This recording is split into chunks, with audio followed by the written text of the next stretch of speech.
Assalamualaikum warahmatullahi wabarakatuh. Alhamdulillahil ahadis samad, wassalatu wassalamu ala nabiyyina Muhammad alladhi huwa man afdalu man nataqa bid-dhad. Amma ba'd. Marhaban bikum fi halqatin min halaqat ad-durus al-arabiyyah. Selamat datang kembali dalam pelajaran bahasa Arab. Santri-santri semuanya, kita pada kesempatan ini, pada kali ini kita akan membahas lebih lanjut tentang pembagian isim. Nah, sekarang kita akan lanjutkan pembagian isim. Pada pertemuan sebelumnya kita sudah bahas ada beberapa pembagian. Akan tetapi pada kesempatan ini kita akan lanjutkan. Ada beberapa pembagian isim selanjutnya. Alismu bin nadhari ila binyatihi. Isim apabila ditinjau dari segi bentuknya, ya, dari bentuk kalimatnya. Ini adalah pembahasan dalam ilmu shorof. Isim apabila ditinjau dari bentuknya terbagi kepada dua macam. Yang pertama isim sahih al-akhir, dan yang kedua namanya isim ghairu sahih al-akhir. Isim sahih al-akhir kita sudah bahas pada pertemuan-pertemuan sebelumnya. Untuk lebih jelasnya definisinya adalah isim, ya, isim antum sudah tahu semua ya definisinya. Isim yang akhir hurufnya itu bukan huruf illah namanya, ya, bukan huruf vokal, bukan huruf a, waw atau ya. Sahihul akhir adalah huruf yang akhirnya itu huruf-huruf konsonan selain huruf illah, selain huruf vokal. Contohnya seperti kitabun.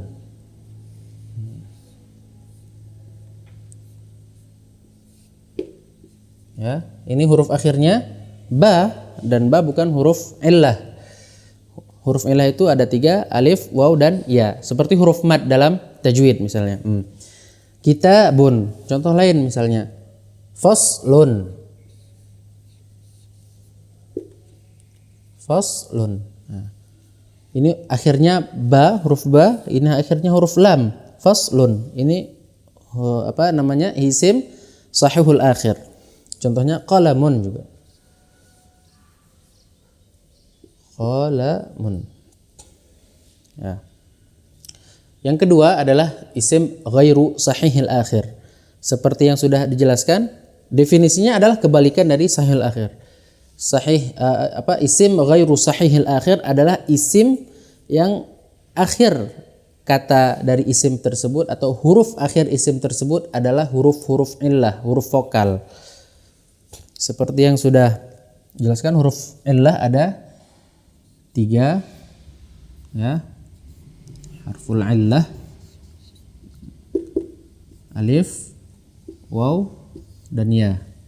Di akhir ini adalah huruf illah. Dan ghairu sahihil akhir adalah isim yang akhir hurufnya itu adalah huruf illah.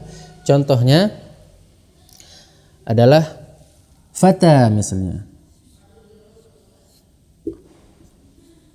Fata artinya pemuda, ya. Fata artinya pemuda. Atau lagi mustashfa. Mustashfa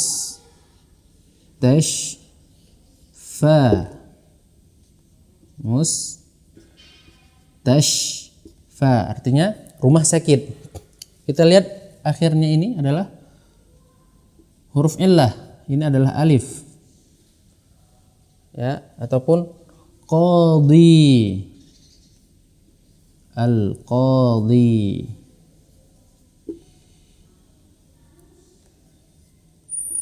Al-qadhi. Ini adalah huruf illah, huruf ya. Alif, waw, ya. Nah, isim ghairu sahihil akhir, kalau kita lihat contohnya akan terbagi kepada 3 macam. Ya, akan terbagi kepada 3 macam.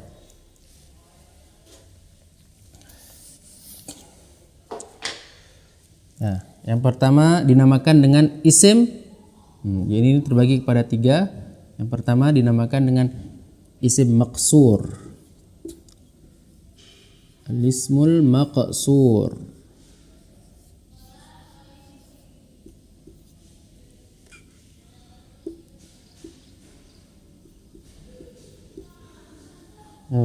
Isim maksur definisinya atau pengertiannya adalah isim mu'rab yang akhir katanya itu atau huruf akhirnya itu adalah huruf alif lazimah.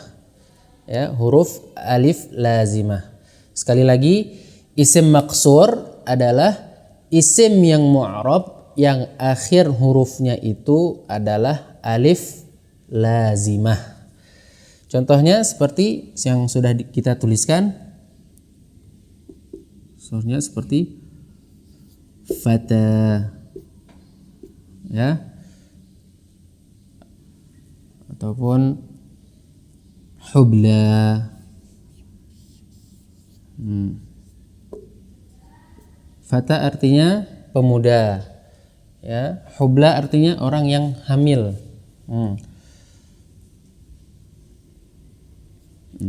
Ada juga nama-nama yang seperti yang sudah kita sering dengar, misalnya Musa, Isa,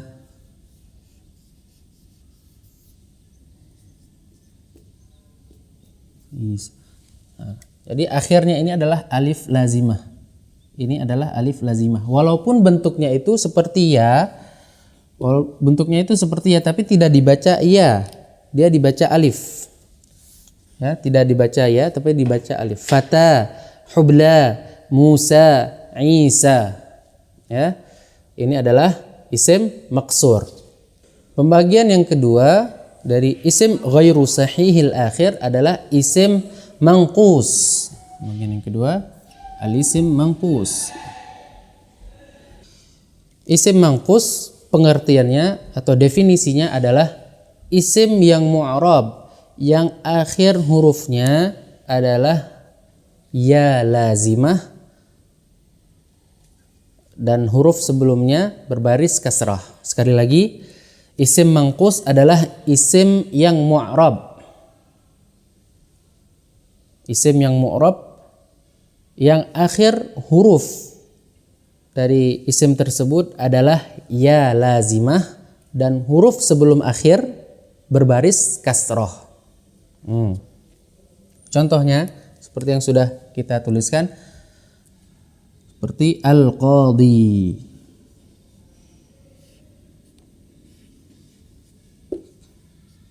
Al-qadhi. Ya, ini ada ya. Contoh lain, al-hadi.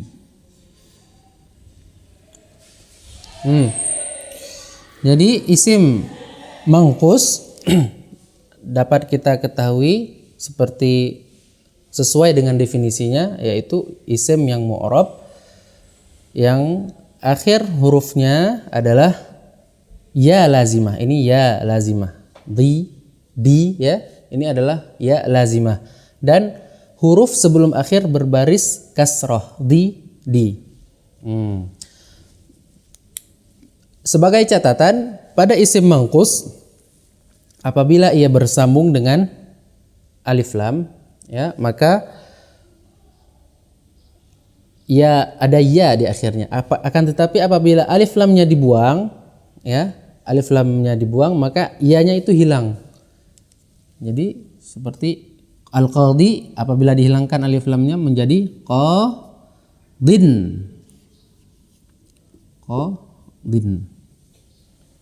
Juga al-hadi, apabila tidak ada alif lam menjadi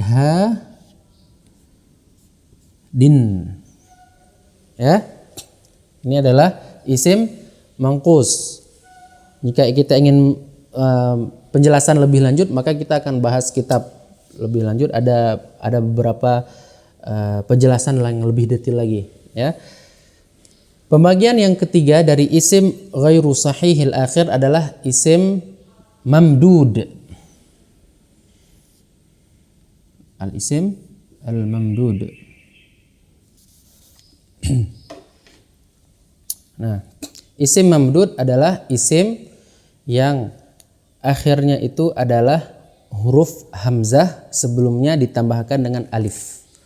Seperti yang sepertinya contohnya sudah kita tuliskan pada pertemuan sebelumnya. Ya, sekali lagi isim mamdud adalah isim yang akhir hurufnya itu hamzah, huruf akhirnya itu hamzah, dan sebelum hamzah itu ada alif zaidah, ada tambahan alif. Contohnya seperti as-sama, ya, as-sama, as-sama'u, al-bina'u, misalnya as-sahra.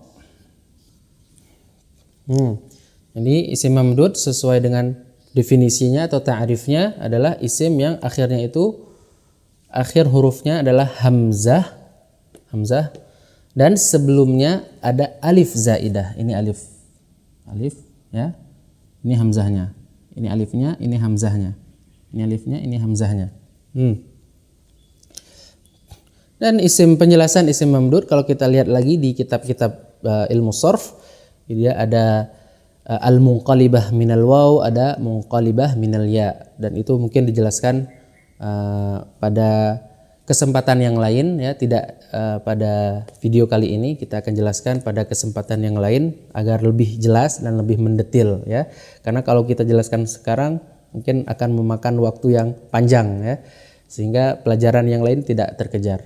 Nah, jadi ini adalah pembagian isim dari kita lihat ditinjau dari bentuknya. Ada sahihul akhir, ghairu sahihul akhir. Ghairu sahihul akhir terbagi pada 3, isim maksur, isim mangkus, dan isim mamdud. Jelas semuanya ya? Fahimtum jami'an? Jawabnya fahimna. Pembagian isim selanjutnya adalah al-ismu bin nadhari ila ta'yinihi. Isim apabila dilihat atau ditinjau dari penentuannya. Maksud penentuannya ya nanti dijelaskan. Isim terbagi ini, isim berdasarkan ini terbagi kepada 2, nakirah dan ma'rifah. Nakirah adalah isim yang bersifat umum yang belum ditentukan maksudnya, ya, belum ditentukan. Contohnya dalam bahasa Arab ini sangat banyak ya isim nakirah. Dan pengertiannya mungkin lebih layak atau lebih tepatnya adalah isim-isim yang layak untuk dimasuki oleh alif lam. Ya, contohnya seperti rajulun. Contohnya rajulun. Kitabun. Kitabun. Qalamun. Bustanun. Nah, maksudnya nakirah itu adalah isim yang bersifat umum yang tidak ditentukan. Misalnya kita bilang rajulun. Rajulun itu orang, lelaki. Akan tapi tidak ditentukan lelaki yang mana. Ya. Kitabun, kitab artinya buku. Tapi kalau kita bilang buku, ya bukunya belum jelas ya, belum ditentukan maknanya. Buku fulankah, buku ustadkah, buku muridkah, buku yang dijual, buku yang tidak dijual, buku yang di perpustakaan atau buku yang di kelas. Jadi ini adalah nakirah yang belum ditentukan. Juga kolam, pulpen ya atau pensil, ini punya bukan kepunyaan siapa-siapa. Ya jenisnya ya pulpen, tapi tidak dijelaskan ini kepunyaan siapa, tempatnya di mana ya dan seterusnya. Kemudian nahrun, sungai secara umum ya sungai, tidak ada bukan di mana, panjang, lebar, kecil, dalam, dangkal ya. Jadi ini bersifat umum. Juga bustan artinya kebun. Ya kebun di mana letaknya, luasnya berapa itu belum ditentukan. Dan isim-isim yang belum ditentukan itu dinamakan dengan isim nakirah. Ya. Isim yang belum ditentukan yang atau bersifat umum dinamakan dengan isim nakirah. Dan yang kedua adalah isim ma'rifah. Pembagian yang kedua, isim ma'rifah adalah kebalikan dari isim nakirah. Isim ma'rifah adalah isim-isim yang sudah ditentukan maknanya. Ditentukan kepunyaan siapa, milik siapa, tempatnya, atau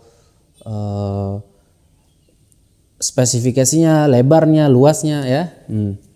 Isim yang dinamakan dengan isim ma'rifah, isim yang sudah diketahui atau sudah ditentukan maknanya. Nah, dan isim-isim ma'rifah ini terbagi kepada beberapa macam. Yang pertama seperti ad-dhamir. Dhamir sudah kita bahas pada pertemuan selanjutnya. Pertemuan sebelumnya. Pelajaran tentang dhamir ataupun kata ganti. Ya, kata ganti adalah termasuk ma'rifah. Ya, kata ganti adalah termasuk ma'rifah. Nah, ya dhamir sudah dijelaskan pembagiannya, ya, kemudian fungsi-fungsinya, pembagian segala macam sudah dijelaskan. Kemudian yang kedua ada ismul isyarah.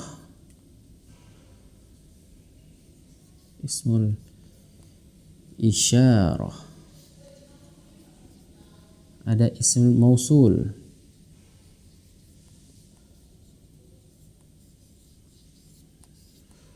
Ada alam.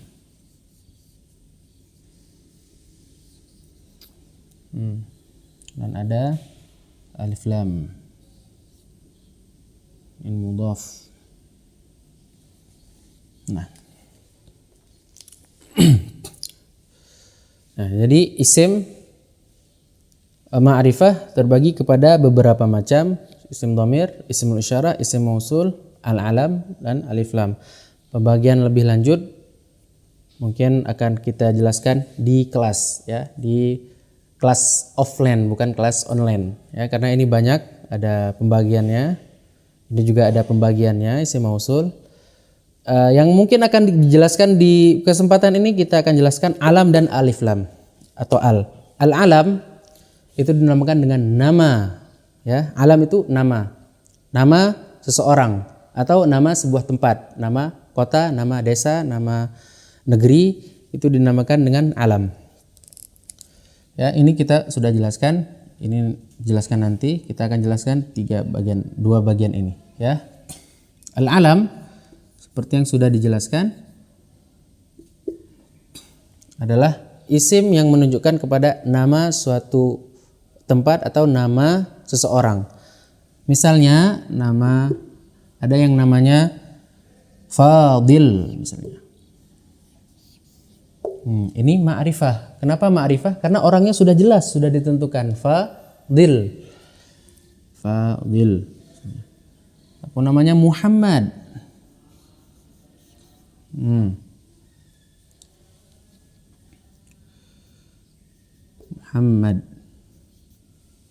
Muhammad itu ma'rifah karena sudah dijelaskan, sudah ditentukan maknanya. Berarti ini adalah nama seseorang, Muhammad. Oleh karenanya maka dinamakan dengan ma'rifah, ya, alam. Dan nama-nama lain, nama-nama orang seperti yang sudah dijelaskan, misalnya kalau di dalam nahwu itu ada Zaid, ada Amr, ya. Dalam nahwu itu kebanyakannya Zaidun, Amrun, ya. Yang nama-nama orang itu dinamakan dengan alam. Ismail, Ibrahim, Musa, Isa, Yakub, Yusuf, ini adalah alam. Dan nama-nama juga selain nama-nama ya, nama-nama Arab, ya, yang dinamakan dengan nama, ya, semuanya mencakup. Ini adalah nama seseorang. Ada juga nama kota atau nama desa, nama negeri, itu juga termasuk dalam pembahasan alam. Misalnya nama negara kita Indonesia.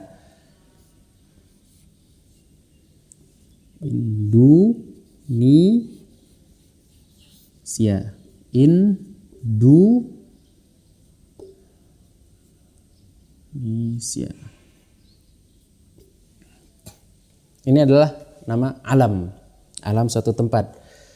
Ibu kotanya Jakarta misalnya. Jakarta. Juga alam. Ini nama asing tapi juga termasuk dalam alam. Kalau apabila nama di Arab misalnya Makkah, ya. Makkah, Iraq misalnya, Mesir,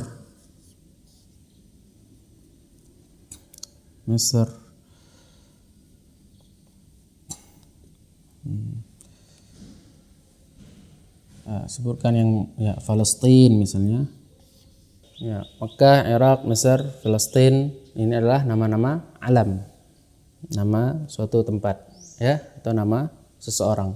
Dan ini termasuk ma'rifah, karena ma'rifah adalah sesuatu yang sudah ditentukan. Mekah tempatnya sudah ditentukan, namanya sudah ma'ruf ya, sudah tahu. Irak, Mesir, Palestina, orang sudah tahu tempatnya ya, letaknya di mana.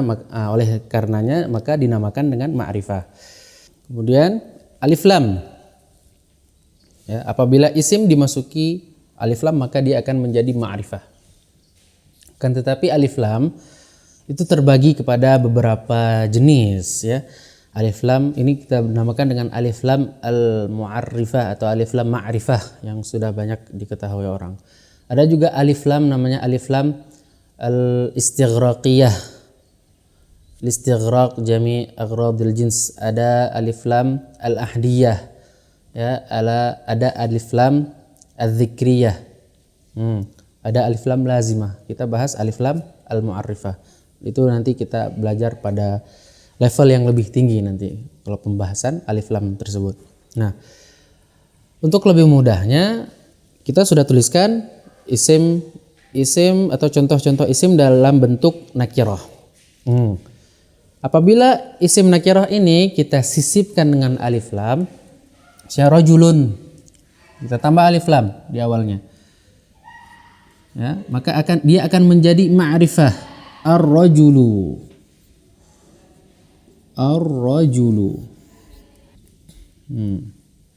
ya. Kitabun, apabila kita sisipkan alif lam maka dia akan menjadi al-kitabu. Al-qalamu, an-nahru, dan seterusnya ya. Dan apabila isim-isim bisa atau dapat dimasuki oleh alif lam maka dia akan menjadi ma'rifah. Nah, ya jelas ya. Nah, mengapa dia ma'rifah? Nah, ini. Apabila kita lihat artinya maka seperti rajulun, tidak jelas orangnya. Tapi apabila kita sebutkan ar-rajulu, dzalika ar-rajulu, ya. Nah, itu sudah ditentukan maknanya. Lelaki itu sudah ditentukan maknanya, bukan lelaki yang tidak tahu kita di mana tempatnya, orang yang kita tidak kenal ya. Kemudian al-kitabu misalnya, ini sudah jelas kitab yang sudah dimaksudkan oleh si mutakallim yang mengatakannya. Misalnya dalam Al-Quran kita lihat dzalikal kitabu, berarti kitab al-kitab berarti itu sudah ma'rifah, kitab yang sudah diketahui oleh semua orang. Kemudian al-qalamu, ini juga sudah ma'rifah karena ini menunjukkan kepada sesuatu yang sudah ditentukan, pensil atau pena yang sudah ditentukan, baik orangnya ataupun kepunyaan siapa gitu. Kemudian an-nahru, itu juga sudah menjadi ma'rifah karena sudah disisipi oleh alif lam.